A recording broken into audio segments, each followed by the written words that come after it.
பெருமதிப்பிற்குரிய கும்பகோணம் பகுதி வாழ் மக்களே, எமது தாய் தமிழ் உறவுகளே, உங்கள் அனைவருக்கும் நாம் தமிழர் கட்சி தனது மனமார்ந்த வணக்கங்களை தெரிவித்துக் கொள்கிறது. சல்லிக்கட்டு தடை நீங்குவதற்காக அறவழியில் போராடிய பொதுமக்களின் மீது, மாணவர்கள் மீது, போராடிய இளைஞர்கள் மீது காவல்துறை காட்டுமிராண்டித்தனமாக 2 நாட்களுக்கு முன்பாக ஒரு தாக்குதலை நடத்தியிருக்கிறது. இதனால் லட்சக்கணக்கான பொதுமக்களின் சொத்துக்கள் சேதப்படுத்தப்பட்டிருக்கின்றன.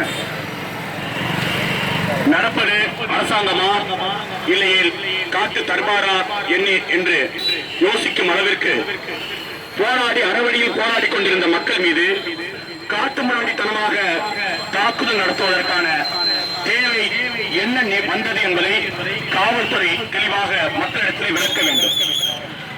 தொடர்ந்து 1 வார காலமாக அறவழியில் போராடி கொண்டிருந்த மக்களை, யாருக்கும் எவ்வித தொந்தரவும் செய்யாது அறவழியில் போராடி கொண்டிருந்த மாணவர்களை, இளைஞர்களை மனிதத்தன்மைக்கு மாறாக காட்டுமிராண்டித்தனமாக தாக்குதல் நடத்தி பொதுமக்களின் சொத்துக்களை ரவுடிகள் போல கொளுத்தி இன்று மிகப்பெரிய ஒரு காட்டுமிராண்டித்தனத்தை தமிழ் சமூகத்தில் நடத்தி முடித்திருக்கிறது இந்த காவல்துறை.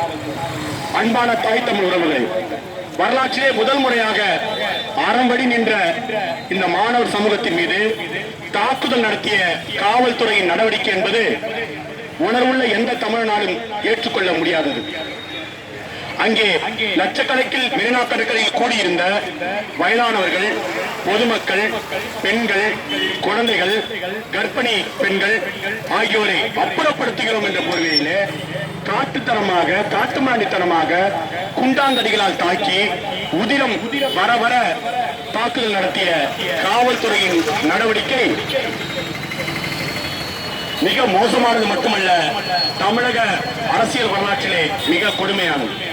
அன்பான தாய் தமிழ் உறவுகளே, 1 வார காலம் நாங்கள் போராடி இருக்கின்றோம். மாணவர்கள் போராடி இருக்கிறார்கள். ஒரு சிறிய சட்டம் ஒழுங்கு பிரச்சனை கூட ஏற்படவில்லை. யாருக்கும் எந்த இடையூறும் ஏற்படவில்லை. சாலையோரத்திலே நின்று கொண்டு, தமிழகம் முழுக்க பொதுமக்கள் கூடுகின்ற இடத்தில் நின்று கொண்டு, பொதுமக்களின் கவனத்தை கவருவதற்காக முழக்கங்கள் இட்டுக்கொண்டு அமைதியாக போராடி கொண்டிருந்த மாணவர்கள் மீது இந்த தாக்குதல் தேவையற்றது மட்டுமல்ல, வன்மையாக கண்டிக்கத்தக்கது. தாய் தமிழ் உறவுகளே, நீங்கள் நன்றாக சிந்திக்க வேண்டும்.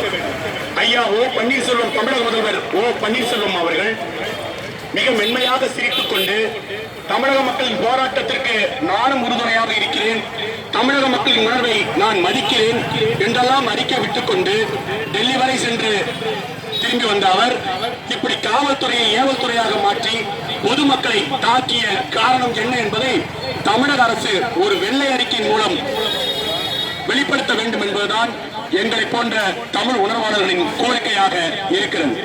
அன்பான தாய் தமிழ் உறவுகளே, நீங்கள் யாரோ ஒருவர் மீது இது நடத்தப்பட்ட தாக்குதல் என்று நீங்கள் ஒதுங்கி சென்று நீங்கள் அமைதியாக இருந்தீர்களானால் இந்த தாக்குதல் நாளை உங்கள் மீதும் நடக்கும் என்பது மாற்று கருத்தில்லை. போராடியவர்கள் யார்? உங்கள் வீட்டு பிள்ளைகள், உங்கள் வீட்டு குழந்தைகள், உங்கள் வீட்டு பெண்கள், இவர்கள் தான் போராடி இருக்கிறார்கள். ஆனால் காவல்துறை எதையும் கணக்கில் எடுத்துக் கொள்ளாமல் பாதிக்கப்பட்ட போராட்டத்தால் 1 வார காலம் பசி உறக்கம் என்று அனைத்து நாளும் பாதிக்கப்பட்டு தோன்றிருந்த அந்த மாணவ சமூகத்தின் மீது ஓட விரட்டி குண்டாங்கடிகளால் தாக்கி பொதுமக்களின் சொத்துக்களை சேதப்படுத்தி, நீங்க அந்த காட்சியை பார்த்துக்கலாம், வாட்ஸ்அப்ல வர அந்த காட்சியை பார்த்துக்கலாம். ஆட்டோவை காவல்துறையை கொடுத்தது. இதுவரை ஆட்டோவை பொதுமக்களின் சொத்துக்களை ரவுடிகள் சேதப்படுத்தியதாகத்தான் வரலாறு. ஆனால் முதலாக காக்கி சட்டை போட்ட காவலர்களே பொதுமக்களின் சொத்துக்களை சேதப்படுத்துகிறார்கள். முகமூடி அணிந்து கொண்டு, கட்சிப்பை முகத்தில் கட்டிக்கொண்டு, மக்களுக்கு சொந்தமான பொது சொத்தான ஆட்டோ, வாகனங்கள், கார்கள், அங்கு நின்றிருந்த பைக்குகள் அனைத்தையும் உடைத்து சேதப்படுத்தி, காவல்துறையே பொதுமக்களின் சொத்துக்களை சேதப்படுத்தி இப்படி சிறைக்கிறார்கள் என்று சொன்னால் வேலியே பயிரை மீண்ட கதையாகத்தான் இது இருக்கிறது என்பது மாற்று கருத்தில்லை. அன்பான தாய் தமிழ் உறவுகளே, இது போன்ற அநீதிகளுக்கு நாம் அடிபணியக்கூடாது. தொடர்ச்சியாக ஆளுவர்க்கம் இழக்கின்ற இந்த அநீதிகளுக்கு நாம் நமது ஒருமித்த குரலில் நமது எதிர்ப்பை நாம் காட்ட வேண்டும். பொதுமக்கள் மீது, மாணவர்கள் மீது, இளைஞர்கள் மீது சென்னை மெரினா கடற்கரையில் லட்சக்கணக்கில் கூடியிருந்த பொதுமக்களின் மீது தாக்குதல் நடத்திய காவல்துறையின் உயர் அதிகாரிகளிலிருந்து கீழ்மட்ட காவலர்கள் வரை அனைவரையும் உடனடியாக தமிழக அரசு டிஸ்மிஸ் செய்ய வேண்டும். அதோடு மட்டுமல்லாமல் காவல்துறை சேதப்படுத்திய பொதுமக்களின் சொத்திற்கான இழப்பீட்டை பாதிக்கப்பட்டவர்களுக்கு உடனடியாக தமிழக அரசு உரிய வகையில் வழங்கிட வேண்டும் என்கின்ற கோரிக்கையை வலியுறுத்திதான் எப்போதும் பொதுமக்களுக்காக போராடி கொண்டிருக்கின்ற இந்த தமிழ் இளையோர் நாம் தமிழர் கட்சியினர் இந்த முறையும் நாங்கள் போராடி கொண்டிருக்கின்றோம். இந்த போராட்டத்திற்கு கூட காவல்துறை எங்களுக்கு அனுமதி வழங்கவில்லை. இருந்தும் இந்த தடையை மீறி இந்த போராட்டத்தை நாங்கள் நடத்தி கொண்டிருக்கின்றோம்.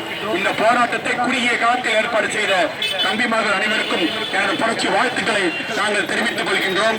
அன்பான தாய் தமிழ் உறவுகளே, யாருக்கோ இது பட்ட அடி, இது யாரோ சிந்துகின்ற ரத்தம் என்றெல்லாம் எண்ணி விடாமல் இது உங்கள் வீட்டு பிள்ளைகளுக்கு பட்ட அடி, உங்களது உறவுகள் சிந்துகின்ற ரத்தம் என்பதை உணர்ந்து தொடர்ச்சியாக தமிழக அரசின் காவல்துறை நடத்துகின்ற இந்த சர்வாதிகார போக்கிற்கு எதிரான நமது குரலை நாம் பதிவு செய்ய வேண்டும்.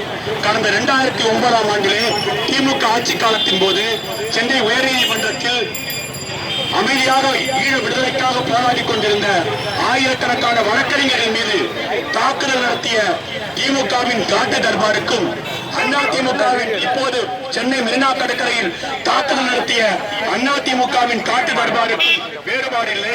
கட்சிகள் தான் மாறி இருக்கின்றன, காட்சிகள் மாறவில்லை. காலம்தான் மாறி இருக்கிறது, கோலங்கள் மாறவில்லை. இதை நீங்கள் தயவு செய்து புரிந்து கொள்ள வேண்டும். எனவே இந்த திமுக அதிமுக என்கின்ற இரண்டு கட்சிகளிடமிருந்து தமிழ்நாடு உடனடியாக விடுதலை அடைய வேண்டும், உடனடியாக விடுதலை அடைய வேண்டும். இதைத்தான் தமிழக மக்களுக்கு இந்த இளைய பிள்ளைகள், இந்த இளைஞர்கள் ஒரு வேண்டுகோளாக நாங்கள் முன்வைக்கிறோம். இல்லையே இன்று இளைஞர்கள் மீது, மாணவர்கள் மீது தாக்குதல் நடத்திய காவல்துறை வைத்துக் கொண்டு நாளை ஒவ்வொரு வீட்டில் அமைதியாக வாழ்ந்து கொண்டிருக்கின்ற தமிழர்கள் மீதும் இந்த காவல்துறையை வைத்து பொய் வழக்கு போட்டு தாக்குதல் நடத்த தமிழக அரசு என்றென்றும் தயாராக இருக்கிறது என்பதை நாம் மனதிலே இருத்திக் கொள்ள வேண்டும். தாக்குதல் நடத்திய காவல்துறையை நாங்கள் உண்மையாக கண்டிக்கின்றோம். தாக்குதல் நடத்திய Chennai high commissioner, police high commissioner George உடனடியாக இதற்கு பொறுப்பேற்று பதவி விலக வேண்டும். இல்லையே தொடர்ச்சியான நடவடிக்கையை தமிழக அரசு அவர் மீது எடுக்க வேண்டும். காவல்துறையே பொதுமக்களின் சொத்துக்களை சேதப்படுத்தியது தமிழ்நாட்டிலே முதன்முறையாக நடந்த வரலாறு. எனவே சேதப்படுத்திய சொத்துக்களுக்கான இழப்பீட்டை தமிழக அரசு ஏற்று பாதிக்கப்பட்ட மக்களுக்கான இழப்பீட்டை உடனடியாக வழங்க வேண்டும். காவல்துறைக்கு எங்களது கடுமையான கண்டனத்தை தெரிவித்துக் கொண்டு தந்த வாய்ப்புக்கு நன்றி கூறி விடைபெற்று முடிக்கின்றேன்.